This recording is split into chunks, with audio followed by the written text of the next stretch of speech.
رسول الله طال بي الحنين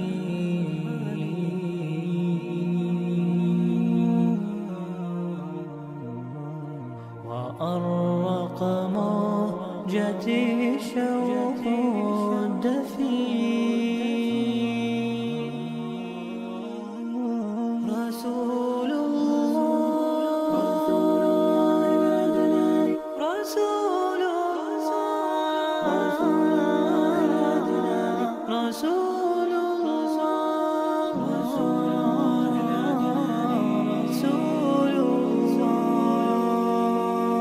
بالشوق فاضت شافتاه للأمة قد كان مناه أن يلقاهم فأحبته من صدقه وما رآه أن يلقاهم فأحبته من صدقه وما رآه والصحابة يسألون ومن الإخوان الباقون ألسنا نحن المصطفون فكان الرد ما معنا أنتم أصحابي الأبرار وهم الإخوان الأخيار بيض غر كالأطيار وجه حلو ما أنداه وجه حلو ما أنداه ومن الكوثر يشربون ومن يدي ينهالون بعدها لا يظمأون فالشكر إليك. السلام عليكم ورحمة الله وبركاته. நாஸ் கலாச்சார நிலையம் மற்றும் தாருல் குர்ஆன் லிப்ராஹிமில் ஈமான் இணைந்து நடாத்தக்கூடிய அகிலத்தாரின் அருட்கொடையாம் எங்கள் இறை தூதர் இறுதி தூதர் நபிகள் நாயகம் முஹம்மது நபி ஸல்லல்லாஹு அலைஹி வஸல்லம் அவங்களோட வாழ்க்கை வரலாறை ஒரு கண்காட்சியாக பார்க்க போகிறோம். அதில் ஆரம்பமாக நபிகளாரோட பிறப்புக்கு முன் உள்ள ஜாஹிலியா கால மக்களோட வாழ்க்கை எப்படி இருந்தது, அவங்களோட அரசியல், அமைவிடம், பொருளாதாரம் என்ற அடிப்படையில் தொடர்ச்சியாக பார்க்க போகிறோம். இதுதான் எங்களோட ஆரம்பம். இதில் இருந்து ஆரம்பித்து அவங்களோட சிறப்பு அம்சங்கள் எல்லாத்தையுமே இன்ஷா அல்லாஹ் இதுக்குள்ளே நீங்கள் பார்க்கலாம். ஜாஹிலியாவுக்குள்ளே நாங்கள் பார்க்கக்கூடிய முதலாவது அம்சம் இதுதான். இது ஜாஹிலியா காலத்தில் அன்றைய கால மக்கள் உபயோகித்த அவங்களுக்கு கீழே அவங்க என்னென்ன விஷயங்களை மேற்கொண்டாங்க அப்படிங்கிறதுக்கான ஒரு சில வினாக்கள் இந்த சுவற்றில் காட்டப்படுது. அதே மாதிரி அவங்களோட பொருட்கள் என்ற அடிப்படையில் அவங்களோட தனவந்தர்கள், அதாவது பணக்காரர்கள், அவங்களோட மஷூராக்களுக்காக வேண்டி இல்லாட்டி அவங்களோட பிரச்சனைகளுக்கான ஒரு சில தீர்வுகளை எடுக்கிறதுக்காக வேண்டி ஒன்று கூடக்கூடிய ஒரு இடம், அவங்களோட ஆடை நெய்தல் அதுக்கான ஒரு இயந்திரம், அதே போல் அவங்களோட வியாபார தட்டு. அந்த காலத்தில் இருக்கக்கூடிய முக்கியமான ஒரு விஷயம்தான் மக்காவுக்கு வரக்கூடிய ஹாஜிகளுக்கு நீர் உணவு வழங்குறது, அதுக்கான ஓர் நீர் பாத்திர அமைப்பு, அதே போல் மதுப்பான கிண்ணம் என்றதெல்லாம் இதுக்குள்ளே பார்க்கலாம். அது தொடர்பான ஒரு சில குர்ஆன் வசனங்கள், அது தொடர்பான ஒரு சில அறிவுகள் எல்லாமே இன்ஷா அல்லாஹ் மேலே இருக்கக்கூடிய அந்த பெனஸ்லையும் நீங்கள் பார்க்கக்கூடியதாக இருக்கு. ஜாஹிலியா காலத்தில் நாங்கள் ஆரம்ப தலைப்பாக பார்க்க போகிறோம் ஜாஹிலியாவுண்ட அமைவிடம். அந்த அமைவிடத்தில் முக்கியமாக 4 தலைப்புகள் உள்ளடங்குது. ஒன்று அரேபிய தீபகற்பத்தின் அமைவிடம், அடுத்தது மக்கா நகரின் ஆரம்பம், ஜம்சம் கிணறு மூடி மீண்டும் திறக்கிறது, அடுத்தது முஹம்மது நபி ஸல்லல்லாஹு அலைஹி வஸல்லம் அவங்களோட பரம்பரை. ஆரம்பமாக அமைவிடம்.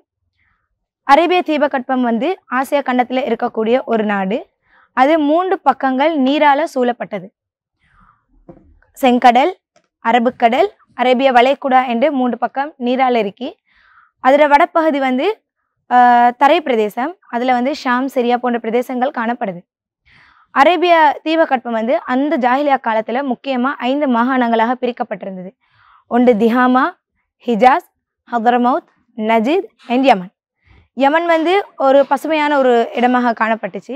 இதில் முக்கியமான ஒரு இடம் தான் ஹிஜாஸ்.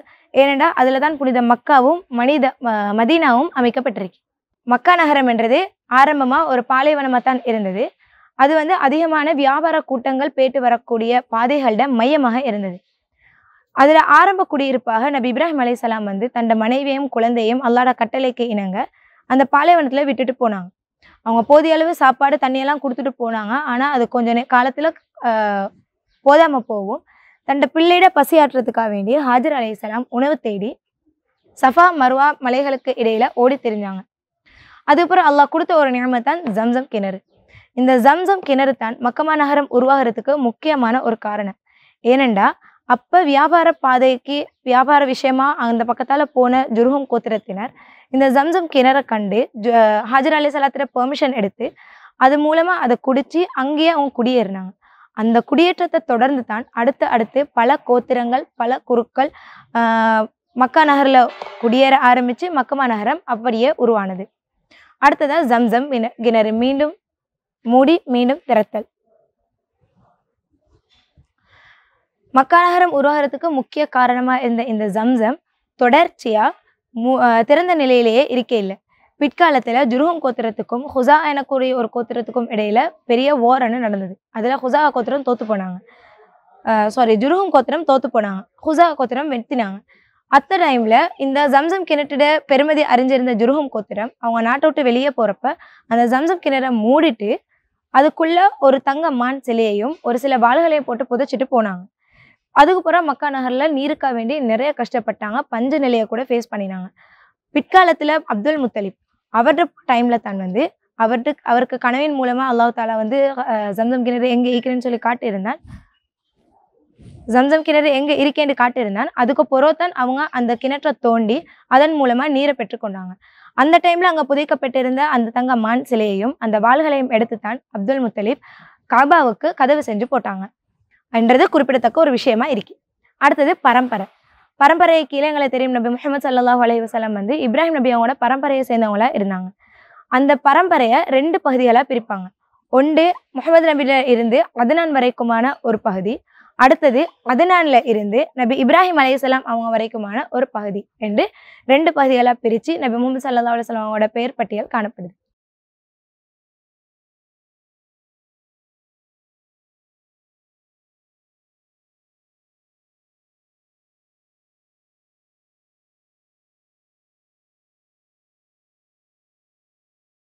முதலாவது 2 வகை ஆட்சி.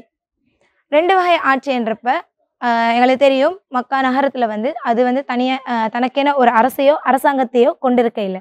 மாறாக கோத்திர தலைவர்கள் தான் வந்து தண்ட குழுக்களை வழிநடாத்தி கொண்டு இருந்தாங்க. அதுல 2 பிரிவுகள் இருந்தாங்க. முதலாவது பேரரசுகளுக்கு கீழே இயங்கக்கூடிய குழு தலைவர்கள், அதாவது ரோம் பாரசீகம் எனக்கூடிய பேரரசுகள் எடுக்கக்கூடிய முடிவுகளை குல தலைவர்கள் தண்ட குழுக்கள்ல அப்ளை பண்ணி வந்தாங்க.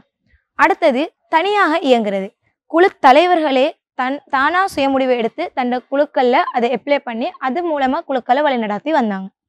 அடுத்ததா ஹுசைன் வரலாறு.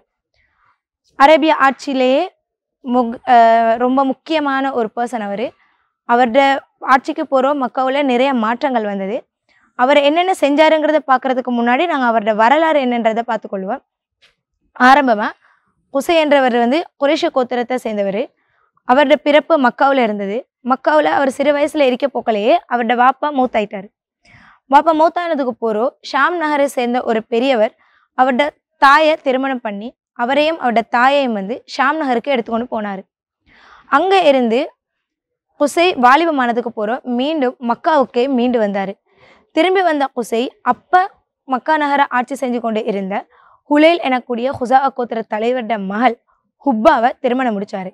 அந்த திருமணத்துக்கு கொஞ்சம் காலத்துக்கு போறவே வந்து அந்த ஹுலைல் மரணம் ஆயிட்டாரு. அவர் மௌத்தா போனதுக்கு போறோம் அவரோட பதவி, அதாவது மக்காவுடைய பொறுப்புக்கு யாரு வாரது என்றதுக்கு குறைஷி கோத்திரத்தினரும் ஹுசா கோத்திரத்துக்கும் இடையில பெரிய பிரச்சனையே நடந்துச்சு. ஹுசை தனக்கு தான் அந்த பொறுப்பு கிடைக்கணும்னு சொன்னாரு. ஏனடா அவர் இஸ்மாயில் அலைஹிஸ்ஸலாம் பரம்பரைன்றதுனால. ஹுசா இல்ல எங்களுக்கு தரையிலாது 300 வருஷ காலமா நாங்க தான் ஆட்சி செய்யறோம், நாங்க தான் அந்த பொறுப்புல ஈப்போன்னு சொல்லி போட்டி போட்டாங்க.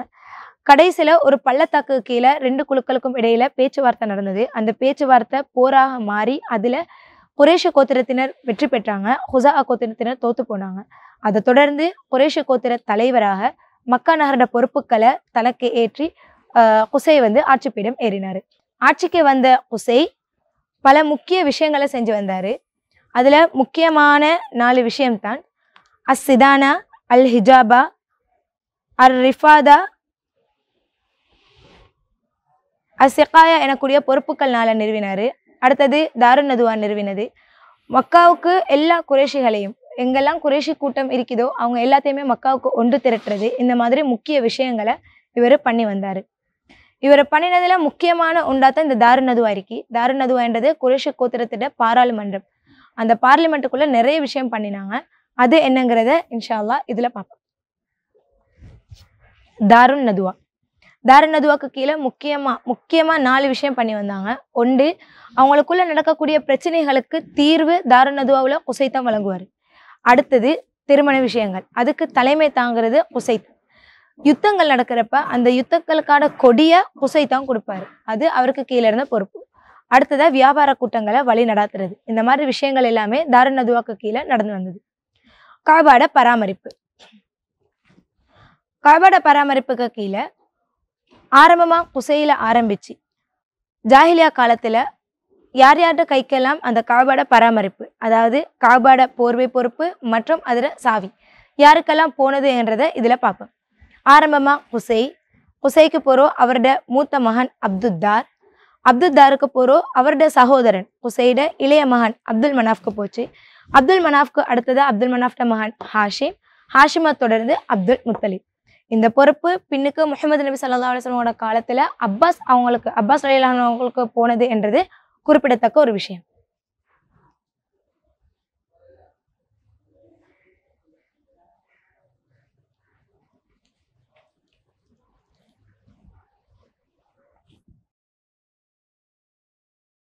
ஜாஹிலியாவோட தலைப்புக்கு கீழே அடுத்ததா நாங்க பார்க்க போறது சமயம். முக்கியமான ஒரு தலைப்பு. இந்த சமயம் என்றதுக்கு கீழே நாங்கள் மொத்தமாக 7 விஷயங்கள் பார்க்க போகிறோம்.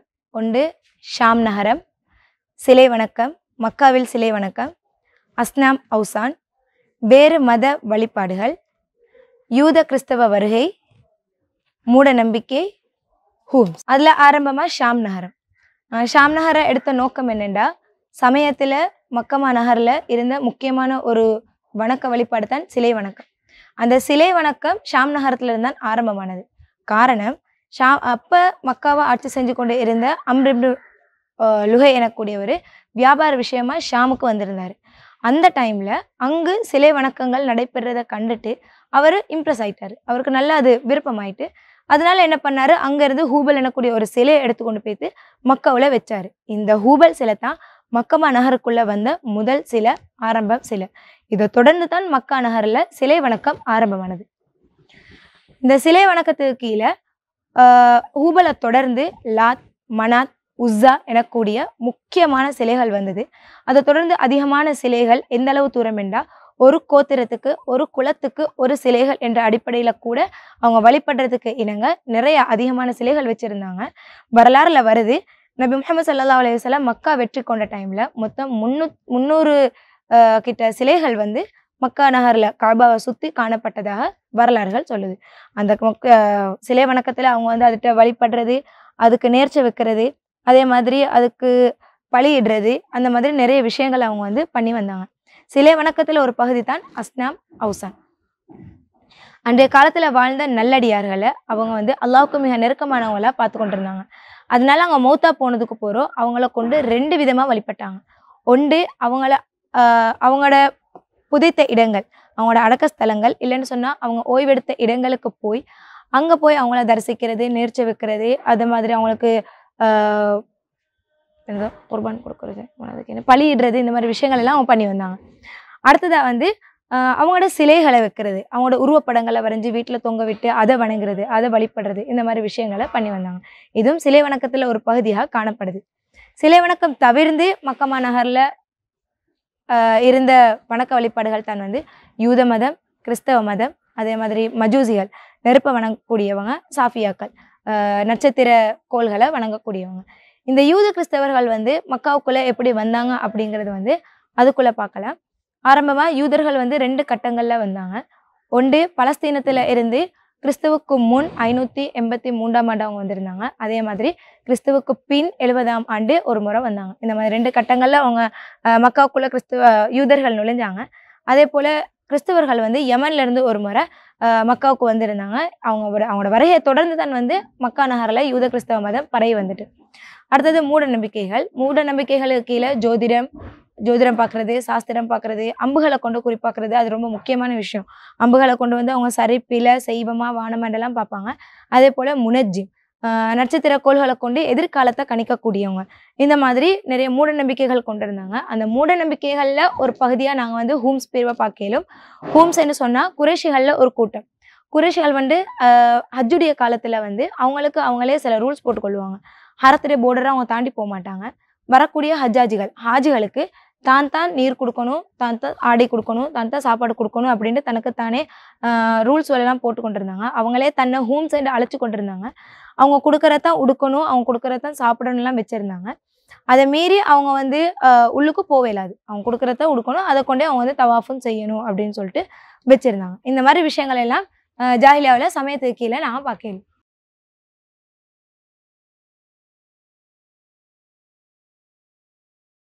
ஜாஹிலியா என்ற ஏரியாவில் இது வந்து ரொம்ப பொதுவான ஒரு விஷயம். என்னன்னு சொன்னால், ஜாஹிலியா தொடர்பான சில அல் குர்ஆன் வசனங்கள், அதோட பொருள், அதே மாதிரி அவங்க அன்றைய காலத்தில் வந்து அதுங்களோட வாகனமாக வந்து ஒட்டகத்தை அதிகமாக பாவிச்சாங்க. அதே போல் இந்த மாதிரி வாகனங்கள் அவங்க பாவிச்சிருந்தாங்க, கரத்தை. இதெல்லாம் இந்த இடத்துல நீங்கள் பார்க்கலும். அதை தொடர்ந்து நாங்கள் பின்னாடி போனோம்னா ஜாஹிலியா காலம் தொடர்பான சில வரைபடங்கள், சித்திரங்கள், அதே போல் குர்ஆன் ஆயத்துக்களை வந்து கெலிகிராஃபி என்ற ஒரு அடிப்படையில் தொடர்ந்து நீ உள்ள போகக்கூடிய அறையில் இன்ஷா அல்லாஹ் பார்க்கலாம்.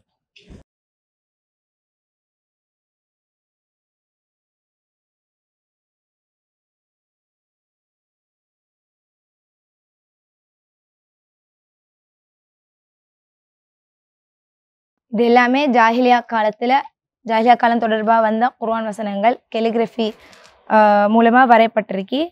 அதே போல் அன்றைய காலத்தில் இந்த மாதிரி தான் இருந்திருக்கும் அப்படிங்கிற அடிப்படைக்கு கீழே சில ஓவிய படங்கள் வரையப்பட்டு தொங்கவிடப்பட்டிருக்கு. அதில் இந்த படம் அந்த காலத்தில் மக்கா நகரம் எவ்வாறு இருந்தது, அதே போல் இப்போ நவீன காலத்தில் மக்கா நகரம் எப்படி இருக்கு அப்படிங்கிறதுக்கான ஒரு பெரிய சித்திரம்.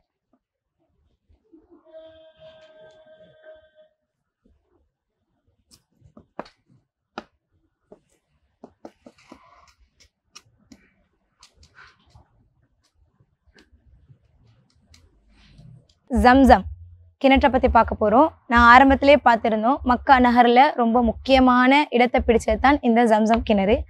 இந்த ஜம்சம் நீரினுடைய பயன்களும் அதில் வரலாறும் இதில் போடப்பட்டிருக்கு.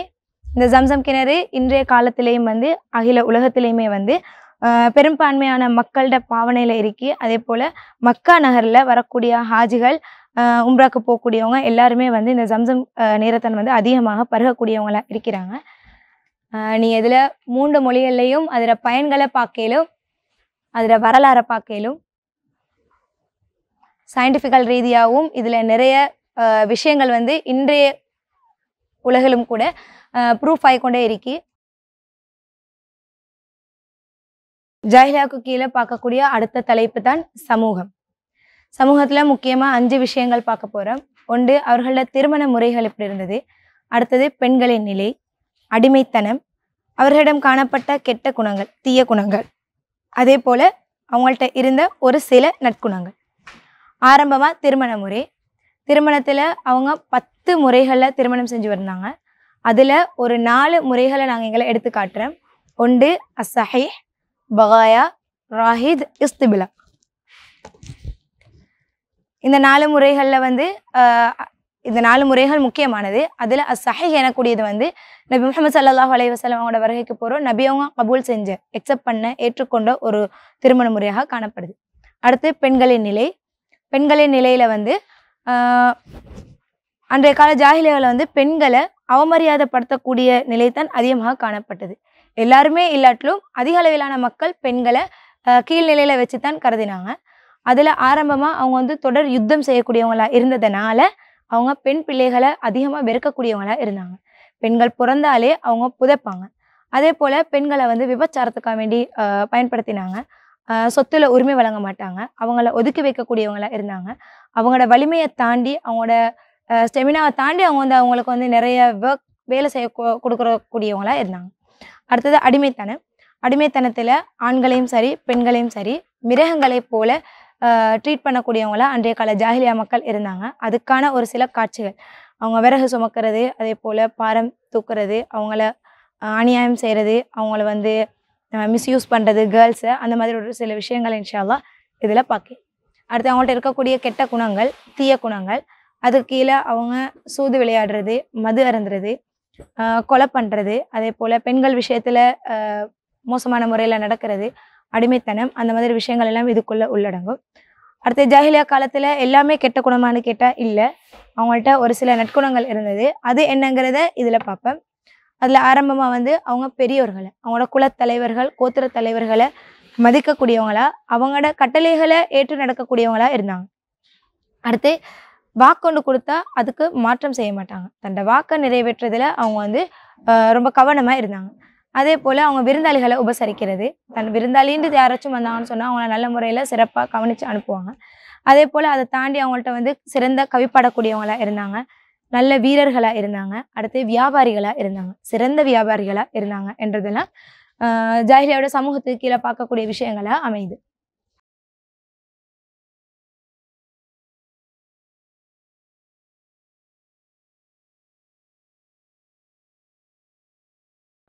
பொருளாதாரம் ஜாஹிலியாவோட அடுத்த தலைப்பு. இதுக்கு கீழே முக்கியமாக 4 விஷயங்கள். ஒன்று மேய்ச்சல் நிலம், ஏனைய தொழில் முறைகள், முக்கிய 3 சந்தைகள், சிரியா யமன் பயணம். மேய்ச்சல் நிலம் என்று வரப்ப வேளாண்மை, விலங்கு வேளாண்மை, அதே போல் அவங்க வந்து மிருகங்கள், அதாவது அவங்களோட ஒட்டம், ஆடு, இது எல்லாத்தையும் மேய்ச்சி பெரிய தனவந்தர்களோட மிருகங்களை மேய்ச்சி அதுக்கான கூலிகளை அவங்க பெறக்கூடியவங்களா, அந்த வகையில் வருமானம் ஈட்டக்கூடியவங்களா இருந்தாங்க. அடுத்து காபாவை சுற்றி அதிகமான வியாபார முறைகள் நடந்தது. ஆயுதங்கள் விற்றல், நூல், ஆடை நெய்தல், அதே போல் தானியங்கள் விற்றல், அதே போல் மட்பாண்ட பொருட்கள் விற்கிறது. இந்த மாதிரி காபாவை சுற்றி நிறைய வியாபார ஸ்தலங்கள், நிறைய சந்தைகள் அதெல்லாம் காணப்பட்டது. அதிகமான சந்தைகள் இருந்த போதிலும் அதில் முக்கியமாக 3 சந்தைகள், அதாவது அல் மஜன்னா, உக்கால், துல்மஜா, இந்த 3மே வந்து ரொம்ப முக்கியமான சந்தைகளாக இருந்தது. அவங்களோட சந்தைகள் எல்லாத்துலேயுமே வந்து கவி மண்டபம், அதாவது அதிகமான கவி பாடக்கூடியவங்களாம் அவங்க இருந்ததுனால வீரம், அவங்களோட அழகு, அதே போல் அவங்களோட செல்வங்களை கொண்டு வரக்கூடியவங்களை கவர்ந்து அந்த அந்த விஷயங்களுக்கு கீழே அவங்க கவி பாடி கவர்ந்து அது மூலமாக அவங்க வருமானம் ஈட்டக்கூடியவங்களாம் இருந்தாங்க. அடுத்த முக்கியமான ஒன்று தான் வியாபாரத்தில் அவங்க சிரியாவுக்கும் யமனுக்கும் வியாபார பயணம் போகிறது. இதை அல்லாஹ் தாலா அல் குர்ஆன்லையும் சொல்லியிருக்கிறான். என்னென்னா, எப்பெல்லாம் மக்காவில் அவங்க வந்து கோடை காலத்தில் மாரி காலத்தில் யமனுக்கும் கோடை காலத்தில் சிரியாவுக்கும் அவங்க பயணம் போகக்கூடியவங்களா இருந்தாங்க அப்படின்னு சொல்லி அல்லாஹ் வந்து குர்ஆனில் அழகாக சொல்லி காட்டுறான். அப்போ அரபிகள், அதாவது ஜாஹிலியா காலமாக இருந்தாலும் அதுக்கு புறவாக இருந்தாலும் அரபிகள் வந்து சிறந்த வியாபாரிகளாக இருந்தாங்க என்றது குறிப்பிடத்தக்க ஒரு விஷயம்.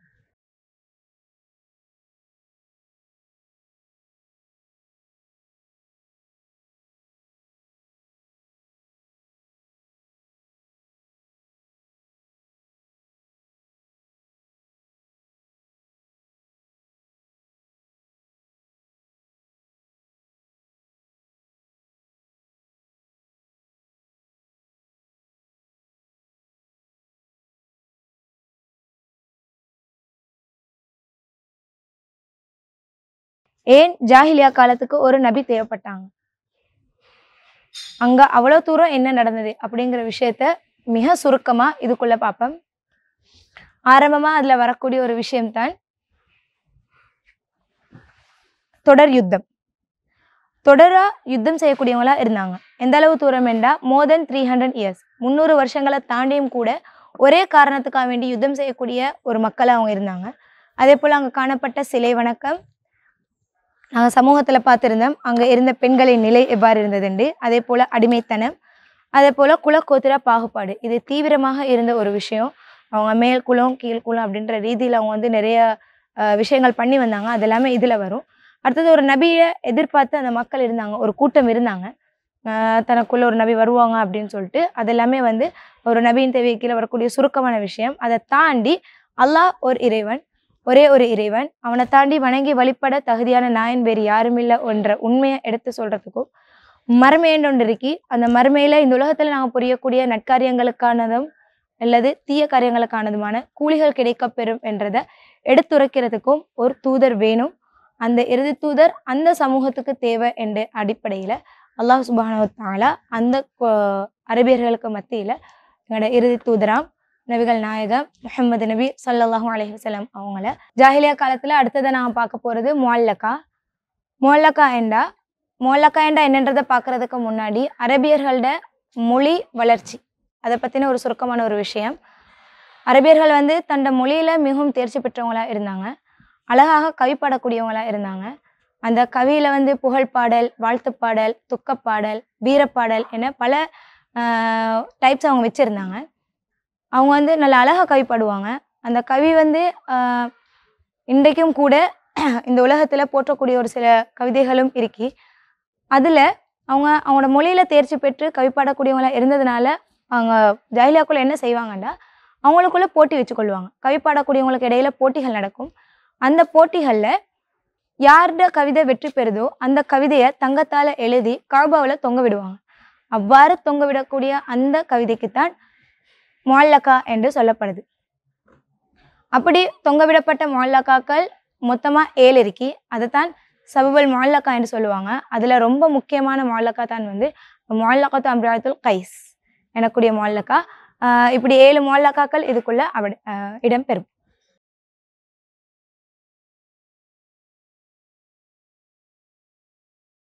சமரி ஏரியா சமரி என்று வரப்போக்களை வந்து அந்த காலத்துல உபயோகித்த ஒரு சில ஆடை முறைகள், அரபியர்களின் ஆடை முறைகள். அதுல அவங்களோட யுத்த ஆடை, தனவந்தர்களுடைய ஆடை, அதே போல அடிமைகளோட ஆடை என்பன இதுல அடங்கும். அதே போல அவங்களோட அரேபியர்களோட உணவு முறை, அவங்க அதிகமா ஆட்டுட ஒட்டகத்திட பாலையும் இறைச்சியும் உண்ணக்கூடியவங்களா இருந்தாங்க. ஈச்சப்பழம் அதிகமாக சாப்பிடுவாங்க. அதே போல கோதுமை மாவாலான ரொட்டிகளை அதிகமாக தன்னோட உணவாக எடுக்கக்கூடியவங்களா இருந்தாங்க.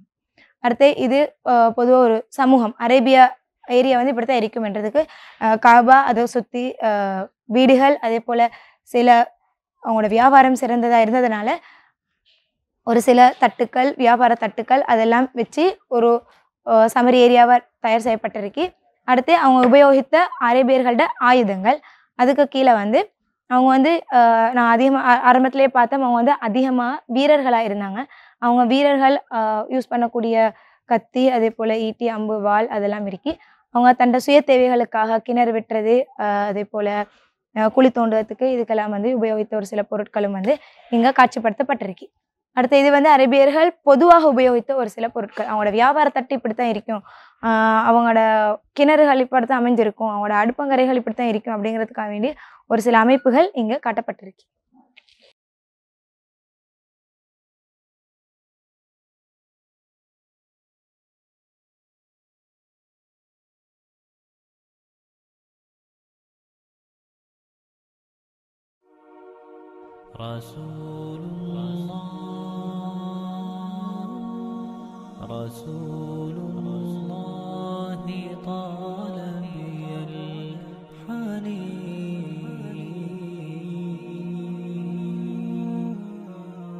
நாஸ் கலாசார நிலையம் மற்றும் தாருல் குர்ஆன் லிபராஇமில் ஈமான் இணைந்து நடத்தும் முஹம்மது நபி ஸல்லல்லாஹு அலைஹி வஸல்லம் அவர்களின் வாழ்க்கை வரலாறு தொடர்பான மாபெரும் கண்காட்சி 2024.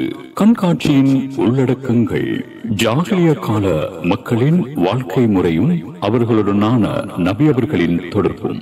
முஹம்மது நபி ஸல்லல்லாஹு அலைஹி வஸல்லம் அவர்கள் மக்கா வாழ்வில் எதிர்கொண்ட துன்பங்களும் சவால்களும், முஹம்மது நபி ஸல்லல்லாஹு அலைஹி வஸல்லம் அவர்களின் மதீனா வாழ்வும் வெற்றிகளும், முஹம்மது நபி ஸல்லல்லாஹு அலைஹி வஸல்லம் அவர்களின் ஆளுமை மிக்க வாழ்வியல் கலைகளும் தத்துவங்களும், இன்னும் பல பயன்மிக்க அம்சங்களுடன் மார்ச் மாதம் 1ஆம் தேதி தொடக்கம் 4ஆம் தேதி வரை காலை 9 மணி முதல் இரவு 8 மணி வரை. நுழைவு கட்டணம் ரூபாய் 100 மட்டுமே.